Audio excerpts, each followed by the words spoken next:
We are shedding light on a bit of hidden history in our state. Connecticut State Police is often the target of criticism for having few minority officers. Yeah, and today it's still a struggle, but I sat down with the first black woman to serve as a state trooper in Connecticut and the country. She's telling her story now, hoping to inspire more women to get involved in law enforcement.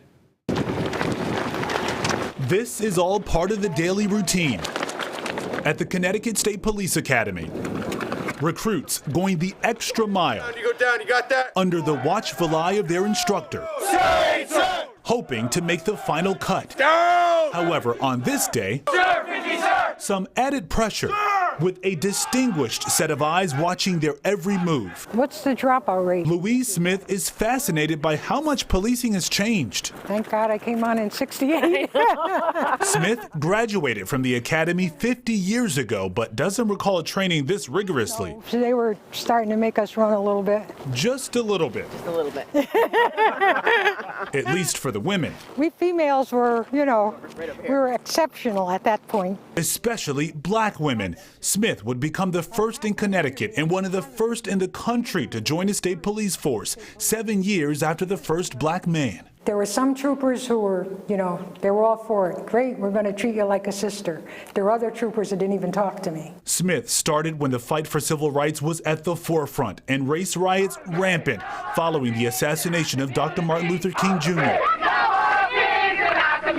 During such a divisive period in the country, some people didn't want help from a black woman. Others couldn't believe she was an officer. Like deputies at a courthouse during the Black Panther trials with activist Angela Davis. We had to take her down to the cell in the court in New Haven, and they put me in the cell, and I said, no, I'm the officer. Get Christy. Smith says she got some of her courage and inspiration to keep moving forward from a hit 1970s TV show. The Lady with a Badge. Get Christy Love. My life was like her life. Centered around a black woman working as a detective in Los Angeles. It was totally new to me. I didn't have anybody to ask, what do you do? Because I didn't know any police women. While a lot has changed in a half century, women have uniforms, can move up in rank, and aren't referred to as just police women. There are still very few black women serving as troopers in Connecticut. This former Marine, Trooper Tamia Tucker, is just one of 4 serving today. My class, we started with 15 females, and then we graduated with 10 of us. I was the only black female out of the 10. Despite increased efforts to recruit minority women, many don't make it through the hiring and testing process, or they're simply not interested, a problem in police departments across the country. You would want to see more people like you. Because when the public sees me, it's like, oh my God, they do have you here. Yeah, I'm here.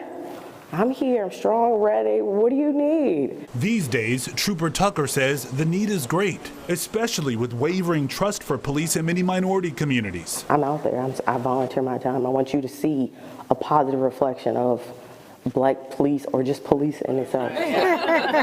Meanwhile, until now, Smith's story had gone untold for decades. Even the first article about her graduation from Police Academy simply referred to her as another woman. I remember that case. This time, she's hoping women will see her on TV and also get inspired, realizing, yes, Mrs. Smith really was a state policewoman. I'm a retired state policeman. I said, I bet you don't even know what SPW means. They don't.